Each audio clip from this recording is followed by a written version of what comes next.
Hello, and thank you all so much for joining. I am incredibly excited to be talking about Amazon advertising basics and essentials for beginners. So, as we all know, PPC can be incredibly overwhelming. I mean, the name PPC itself can be a really confusing acronym when you're first starting to dive in. So, today, what we're wanting to do is really cover the basics of Amazon advertising strategy. I'm going to dive into a few principles that are really important to remember as you build your own Amazon advertising strategy. And then we're also going to cover some things like the state of the industry and why PPC has become so much more important, as well as just general campaign structure, keyword research, and bid management recommendations. So first and foremost, let's start with a little bit more detailed explanation of what is PPC. So Amazon provides you with a multitude of advertising options. PPC is one of the simplest that we can run, and PPC stands for pay per click. Why I wanted to start with this is because it's really important to remember that you get charged when someone clicks on your ad. Now, think about yourself as a customer. Most of us probably shop on Amazon. When I personally go to Amazon and I'm looking for products that I want to buy, I don't typically click on listings that I'm not interested in. Now, maybe if you're doing product research as a seller, you might do that. But as a customer of Amazon, I click on images or listings that are intriguing to me. So keep that in mind when you're setting up your own PPC strategy. When you get clicks, that means your main image in your listing is doing its job. It is bringing people into your listing. PPC is working. If you are not driving sales or orders, it's more than likely a listing issue. How many times do you click into a listing, pay per click, and don't buy? Frequently. What are the reasons you don't buy? It's typically price point or reviews, or maybe the listing didn't have what you wanted. So that's the first principle that I want you to continuously remember as we go through all of these modules and as you're looking at your Amazon advertising performance. Am I getting clicks? Am I getting sales? Now, whether or not you can afford those sales is a little bit different. We're going to dive into ACoS and ROAS in a little bit and talk about CPC and how you end up making those Amazon advertising clicks more profitable. But before getting into that, let's talk about the flywheel real fast. So as I'm sure a lot of you have seen, you've dove into things like the honeymoon period or talked about a launch strategy. Amazon advertising is not a silo. Amazon advertising influences the organic side of your business. This is another incredibly important principle to keep in mind as we start building upon Amazon advertising strategies. There's a few reasons here. One, let's talk about how you get organically ranked really well. Of course, there's an algorithm. Of course, there's a lot of complexity and a lot of formulas here. But at the end of the day, you drive a lot of traffic and you drive a lot of sales. That is how you improve your organic rank. Right? It's typically based on keywords. You know, when someone types in a keyword, do they buy your product? And as with any algorithm, the algorithm needs a lot of inputs, a lot of data, a lot of signals in order to justify making a decision. So when we talk about Amazon advertising being a flywheel or Amazon advertising being important for your organic business, that's because it's helping your listing gain traction, gain data. Amazon's able to see when someone types in chapstick, they buy your product. It proves that there's relevancy to the keyword and your product and volume, and that customers like what they're seeing. Another small thing to consider is that when people end up purchasing your products, they're more likely to leave reviews. When they leave reviews, your conversion rate typically increases because you have more trust and more loyalty. When your conversion rate increases, your organic rank increases. So when we look at Amazon advertising strategy, we make sure we're also considering the impacts we're having on the organic side of the business. Right? A lot of people say, should I completely stop PPC? This is one of the reasons we don't typically recommend it. Because when you make investments into your Amazon advertising and your PPC, your organic business does increase when it's done appropriately. This is super important. Now, the last thing that I want to dive into is real estate. Amazon advertising can be really complex. So this is one of the concepts I use to explain why it's so important. When you buy real estate, if you're looking in New York or if you're in Malibu, you're paying for amazing views, right? You're paying for a location. So that real estate is more expensive. Amazon advertising is very similar. You want the best placements with the best views, you have to bid higher, right? It's an auction model. So when you're typing in your search term and you're looking at the top of the page and you're wanting that top of the page placement, you have to bid really high for that. Can you always afford that placement? No. If you're not converting perfectly, you may not be able to afford that placement. That being said, when you lower your bids and you say, hey, let's start with a 10-cent bid, a 15-cent bid, you're paying for cheaper real estate, right? And cheaper real estate typically gets a lot less sales. You're maybe showing up on page 2 or page 3. This is really important to understand because your most important optimization levers are bid management and keyword research. So when I say bid management, this is what I'm referencing. You want to drive a ton of impressions, a ton of sales. You show up at the top of the page for your top keywords. How do you show up at the top of the page for your top keywords? You bid really high. On the flip side, you want to focus on profitability. You're going to bid quite a bit lower, but know that your sales and your impressions are going to decrease because now you're showing up on page 2 or page 3. What people are paying for when it comes to Amazon advertising is premium traffic. Remember the old days when if we were looking at retail stores and everyone would watch all of the TV shows on, real estate and opening a store? I don't know if anyone else watched Shark Tank or The Profit or things like that. One of the key things was location, location, location, right? In order to have a successful retail store, you need to have an amazing location with a ton of foot traffic. This is exactly what we're doing with Amazon advertising, and that is why it's such an important principle to remember. You want the best location on the page with the highest amount of foot traffic. You show up at the top, you have to bid incredibly high. You want to save more money, have a little bit lower rents, but less foot traffic, you're going to lower your bids. So just keep these 3 principles in mind as we start diving into a little bit more specific strategies. 1, pay-per-click model. Customers are clicking on your ad or on your keywords in your campaigns. It's doing its job. 2, it's a flywheel. Our Amazon advertising investments are going to improve our organic state of the business if ran appropriately. 3, it is real estate. We want more sales, more traffic, more visibility. You bid a lot higher and you buy the premium real estate. You want to focus more on profitability, you bid a little bit lower. Now, once we have those principles covered, let's dive into how this actually applies. Let's talk a little bit about the state of the industry. I find that this is a helpful explanation to really piece together why these Amazon advertising concepts matter. Let's go to Amazon and let's type in vitamin C serum. So this is a live search I am making right now. Why this is so important is because the state of the industry has actually changed quite a bit. Anyone who used to sell 6 to 7 to 8 years ago is now seeing a very different Amazon and a very different competitive landscape than they were back then. And the main reason is advertising saturation. When I type in vitamin C serum, the first thing I'm seeing on the page is what's called a sponsored brand ad. This is a PPC ad at the top of the page. The next few things I see are 1, 2, 3, 4 sponsored product ads. Why this matters is because if you are ranked number 1, which used to be a gold mine, you're still not the first thing a customer sees. The first thing a customer sees is a sponsored ad. Now, as we scroll down the page, we're going to see a few more sponsored product placements. These are golden areas to be on the page. But if we scroll a little bit lower, we now see more sponsored product ads and a sponsored brands video ad. More sponsored product ads. Why this is so important to consider is because just being ranked well organically is no longer enough. Because now, not only are you competing with the rest of the organic placements, but you're also competing with all these sponsored product placements. Now, yes, everyone can argue about Amazon advertising saturation, but this can also be a really big benefit for people who are joining this space because as we can see right here, this product has 9 reviews. They're not going to be organically ranked well. It's a brand new listing. And yet they're able to buy their way in to the highest traffic placement on the page, which is top of search.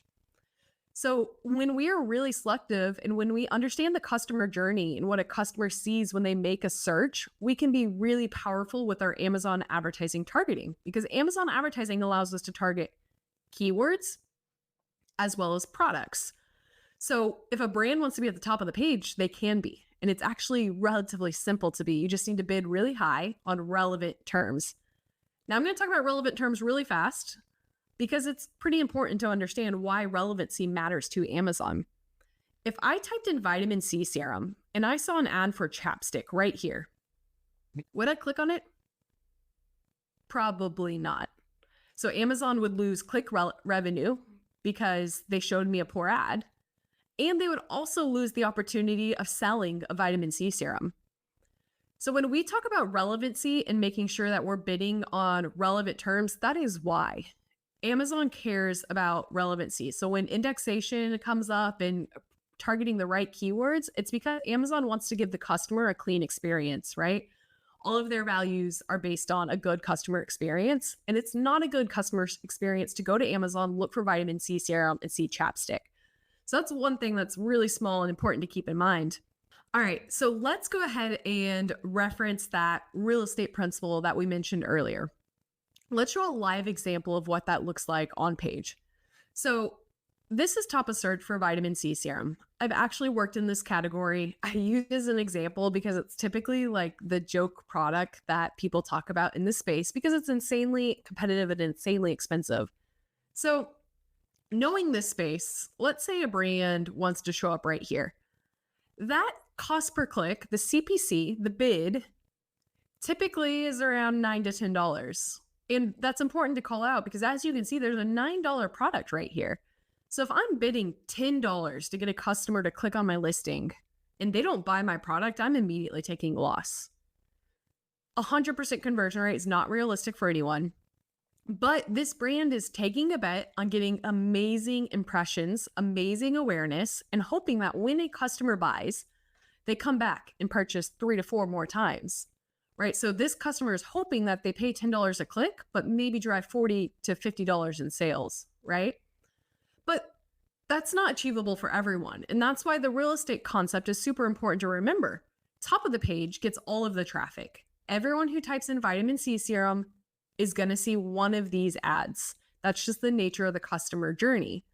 But if brands can't afford that bid, can't afford to win that placement, they need to bid lower. What happens when you bid lower?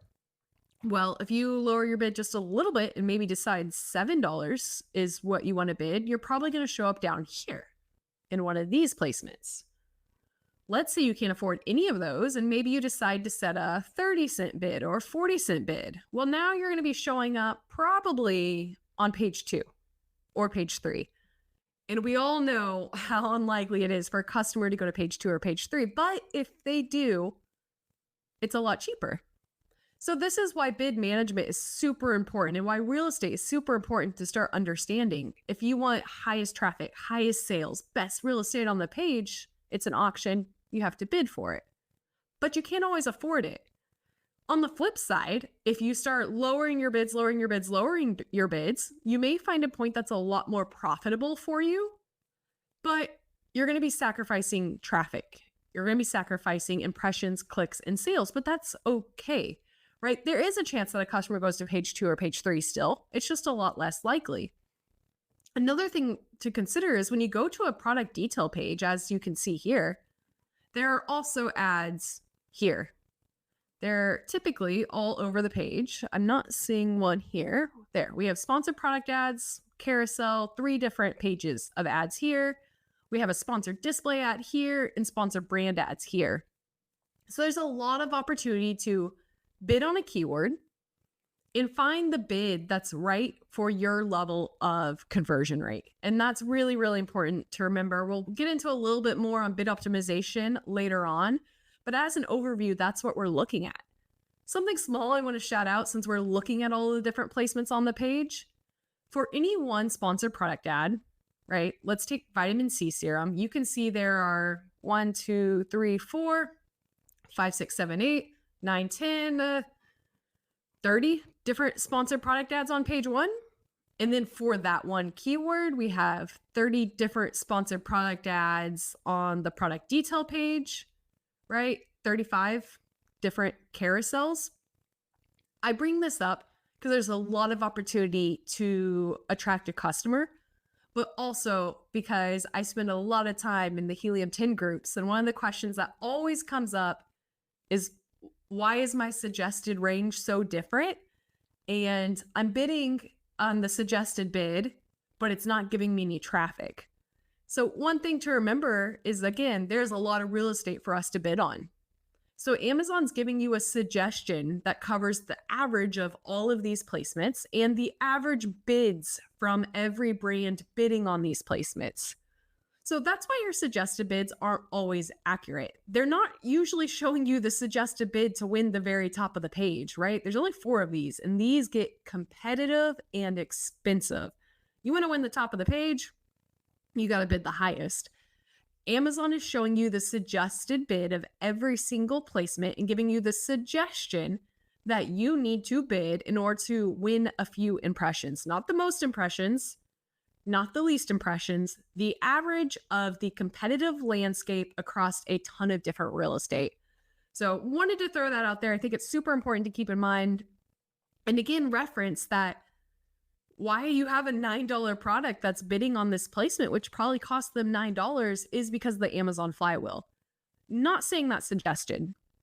That would be really competitive for a lot of people, but you understand the mindset now of they're bidding on that placement because it's driving a ton of traffic and they're getting sales, and those sales turn into reviewers, and those reviewers improve their conversion rate. So maybe they're playing a much longer term game than you could be playing.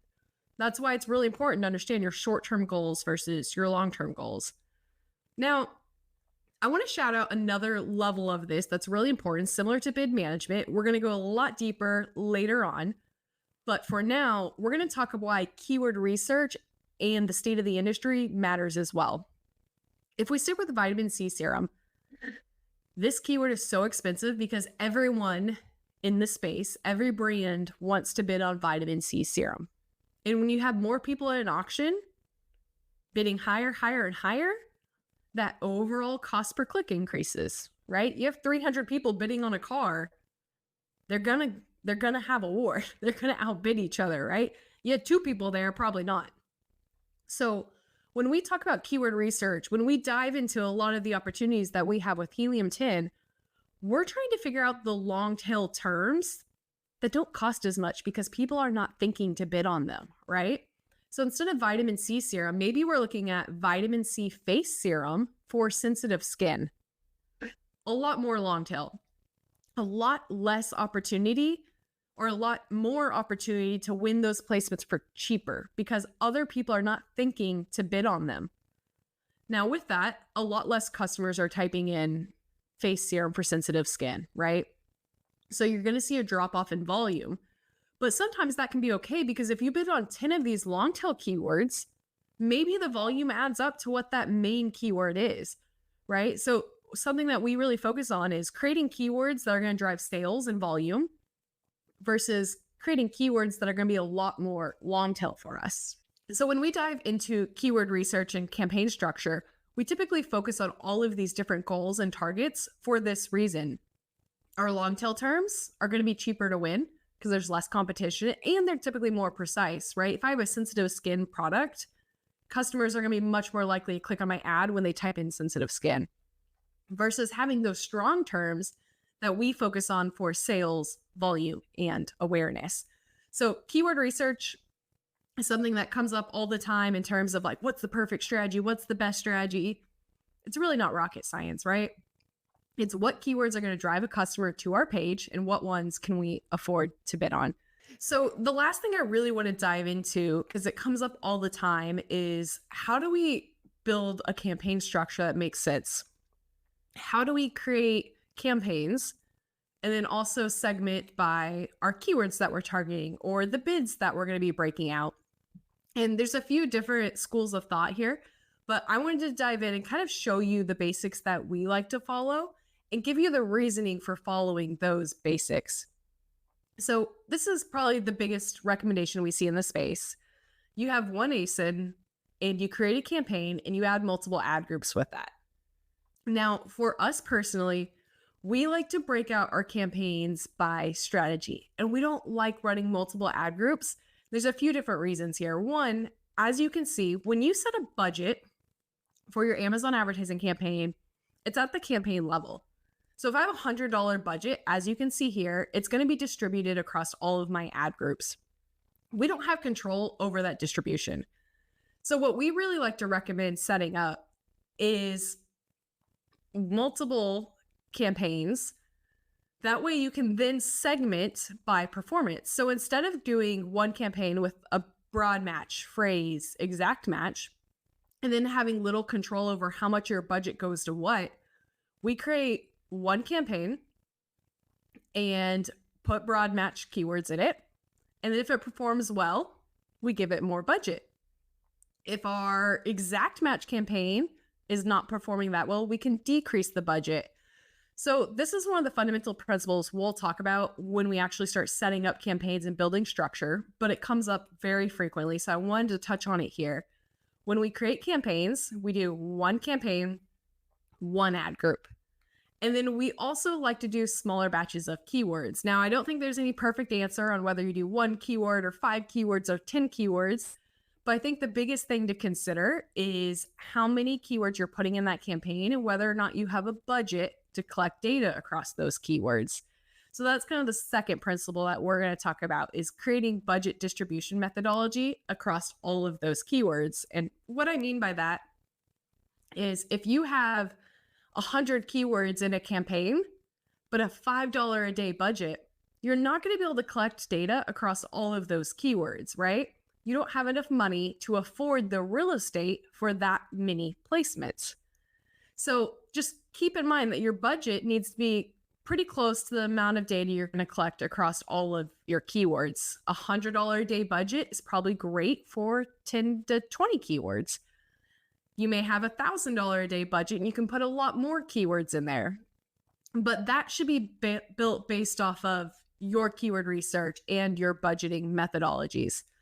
A few other small callouts that we have is when we create campaigns, we typically put the ASIN in the name, and then we put what we call the product identifier in the campaign name as well, because we all know that scrolling through advertising console can be really confusing. So when we go to create a campaign, it's ASIN, so that way I can easily search by ASIN within Ad Console.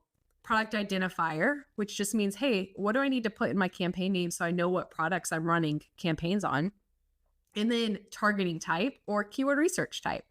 So if it's sponsored products, we'll put SP. If it's sponsored brands, we'll put SB. That one's not necessary because you can see it in Ad Console, but it does help understand what kind of targeting you're running. And then we typically put our keyword research strategy, right? If I'm only targeting products that have worse reviews than me, do product targeting and then bad reviews. If I'm only targeting keywords I want to rank for, I'll do keyword targeting, KW, and then ranking, right? These are just very simple methodologies for building out your campaign naming structure that will help you scale.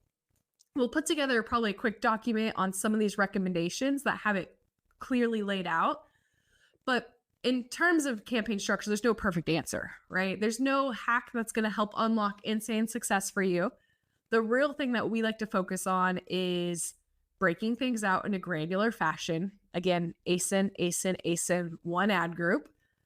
And then breaking out our targeting into small groups so that way I can increase or decrease my budget as needed. And then organizing my campaign names in a way that makes it easy for me to navigate within Ad Console or within Atomic or within any reporting dashboard that you all may use.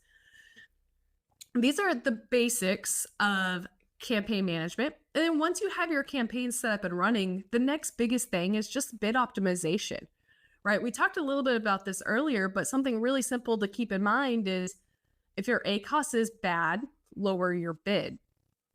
If your ACoS is good, keep the bid or increase the bid if you want to drive a little bit more sales and a little bit more volume. Your bid and or your CPC is one of the most important levers that you can pull to improve your performance. You always start with your bid to get your ACoS and ROAS within your target. And then once they're within your target, you can increase your budget.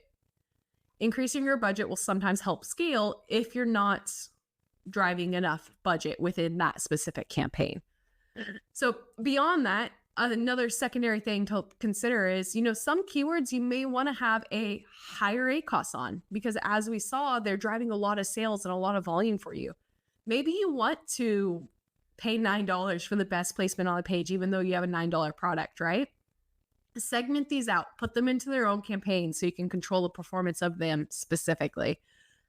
Bid management is another concept that we'll have a whole video walkthrough on. I think it's one of the most important aspects of the business, but can be really complicated for people when you're in the beginning and you don't understand how your bid relates to your ROAS.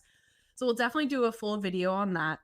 And then keyword research is another one. There's quite a few different methodologies between how you do keyword research. My favorites are relying on tools and also using your search term report. As a lot of people know, there's a difference in what you're targeting in the search term.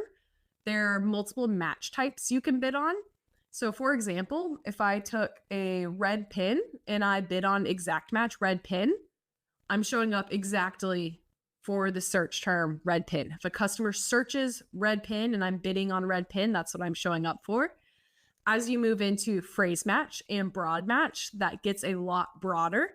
If I bid on, red pin phrase, then I'm going to also be showing up for a little bit longer tail terms. So those are things to keep in mind. In terms of performance, again, broad match is usually a lot broader. You're going to be pulling in a lot more search terms, covering a lot more placements, but it may not be as profitable. Exact match is typically the most profitable because you're showing up for the exact term you typed in, but could possibly be driving less sales for you because you're not expanding past that.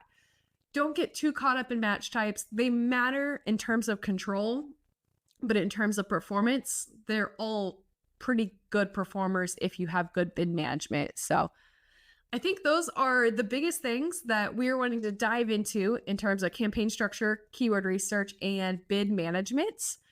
The last thing that I would like to touch on is ad types, because I know this can be a really overwhelming area of the business. In general, sponsored product ads drive the majority of the sales. And the reason being is there's more real estate on the page, right? When we walked through earlier, we saw 30 different examples of a sponsored product ad for one search term. Not only that, customers typically click on them because they don't always realize they're a sponsored ad, right? They look very similar to an organic placement. So sponsored ads typically drive around 70 to 80% of your sales, one of the most profitable ad types. Sponsored brands, usually another 15 to 20%. They show up at the very top of the page. They also have video and lifestyle images, one of the highest click-through rate ad types because that creative draws a customer in, but limited in sales driving opportunities just because there's not enough real estate. But additional 15 to 20% is definitely strong. The last one I'll touch on is sponsored display. Sponsored display is probably one of the most complex Amazon advertising ad types because they've rolled in a lot of different targeting options, but can drive an additional 5 to 8% of sales depending how it's utilized. Sponsored display is fantastic for targeting competitors, remarketing, or layering in video and custom imagery as well. So if you're looking at any of those, sponsored products should be fundamental and core to your business. Sponsored brands can also perform fantastic, as well as sponsored display. If all of them are set up appropriately and optimized from a bid management keyword research perspective, they almost all will run within a 5 to 6% ACoS of each other. So highly recommend trying some of those things out when you're ready, but we'll dive into a little bit more specifics later on or in some of the Q&As that we're going to be hosting. Okay, so to end part of this walkthrough, we're going to be doing a live demo of Advertising Console. So it's gotten a lot more complex over the years. It can be a little bit confusing to navigate, but for most people, this is the home screen of what you're looking at. You have an overview dashboard, spend, sales, ACoS, ROAS. All of these things are flexible and or editable. So if you don't like looking at ROAS and maybe you want to look at ACoS, you can do that here. It's also the home base of creating your campaigns. So just real quick, we're going to go and create a campaign. You have sponsored products, sponsored brands, sponsored display. Sponsored TV is a new beta that some people may have access to. Sponsored products is the one that most people start with, right? It's the simplest to run. You're just targeting keywords, you're targeting products, you're setting up your bid management, all of those fun things. We're going to do a quick walkthrough so you can see what it looks like. You're going to click on your product. You're going to have an ad group name. Again, we typically run one ad group for one campaign, so we keep the name of the ad group the same. There's no point in us having to build it out.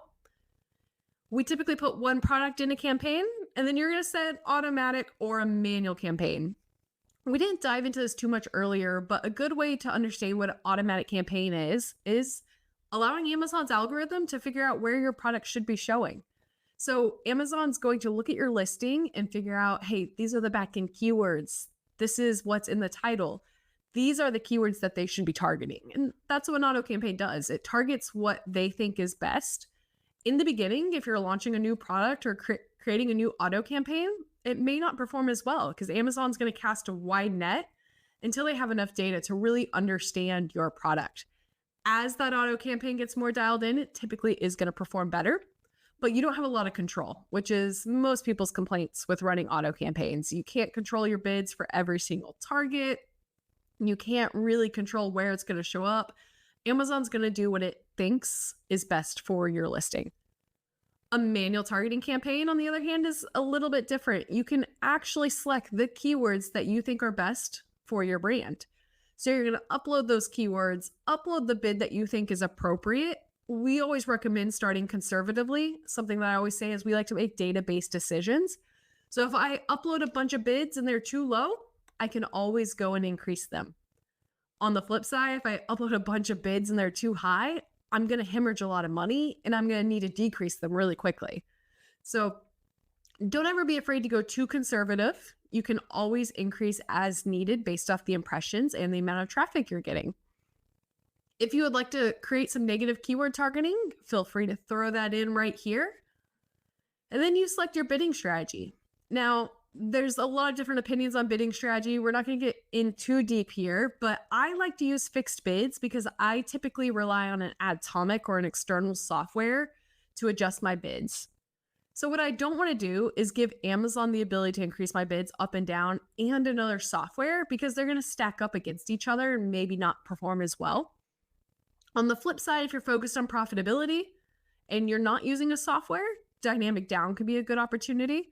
Or if you're focused more on sales and you want to show up in higher traffic placements, higher real estate placements, you can focus on dynamic bids up and down. Not really a huge variance in either of these. Again, I like fixed bids. I like having control and making sure I'm optimizing towards my targets and no one else's. Then you just start your campaign name, start date, end date, and you are ready to go. So that is what the native Amazon Advertising Console campaign launch looks like. We're going to leave page. I'm going to show you just a few other small things. So other cool things to look at here is your measurement and reporting. So all of your sponsored ad reports are right here. This is a really important tab because you're going to be able to pull every single report that you could ever be interested in. It's a lot of information, not always fantastic, but your search term reports, your keyword targeting reports, your advertised product reports, all of those are here. The one that I find most valuable is the search term report because it shows me all of the searches that drove a sale or a click for my brand and what that bid was, so I can start optimizing and improving my campaigns from that report. And then again, to get back to the native campaign manager, click here, sponsored ads and campaign manager.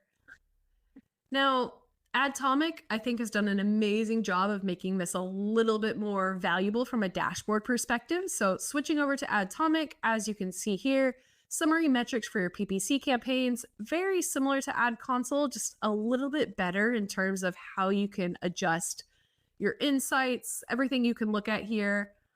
Something else I really like is they give fantastic summaries. So they give you your highest spend targets right here, as well as your highest ACoS campaigns. So when we're talking about 80/20, it's all available to be adjusted right here. Another thing that I really like about Atomic is your PPC performance is actually shown in a few different trailing views. So you can compare year to date to month to date to last 7 days and last 30 days. So if you have any crazy trend line performance, it's really easy to identify here. As you can see, my ACoS has increased quite a bit in the last 7 days. Big opportunity for me to improve. It looks like I started bidding a lot higher. So as you can see, my CPC has increased, cost per click, probably bidding a lot higher, which is why my ACoS has went up a lot as well. So really great being able to view all of this from one dashboard, and in the same level, you can also go down to some of these other aspects, Ad Manager, and analytics, both fantastic. Create a campaign, quick guided single campaign, a lot of different views here based off level of expertise and similar viewpoint, except for, in my opinion, a little bit easier to navigate. You have sponsored products, manual, automatic, and you can go through a very similar setup process, but building in your bid strategy. So on the Amazon's end, you have to go in and optimize after setting up. With Atomic, you can set some of these recommendations from the very beginning. Now, to wrap things up, I really wanted to go ahead and reference the complexity and the rapid changes that occur with Amazon advertising. I would love to say that there's a one size fits all solution that would make this course 20 times easier. Here's the bids, here's the perfect campaign setup. But in reality, it's a lot more complex than that. And you really have to build a customized solution that's right for your brand. This is one of the reasons we actually opened up with a video that's covering high level principles. So that way we could go back and reference them and you can start building a custom strategy that's for you. Now, that being said, we're going to have quite a few other deep dives that are going to be provided both in Freedom Ticket and PPC Academy. And those videos are going to give a little bit more context in what does bid management mean? How do you set up all of the different ad types? Not only that, we're going to be doing a lot more hands-on content where we're going to have the opportunity to answer live Q&As and things like that, so we can help give more customized solutions for all of your brand specific problems. So thank you so much for joining me today. Let me know if you have any questions or if we can help with anything else. See ya.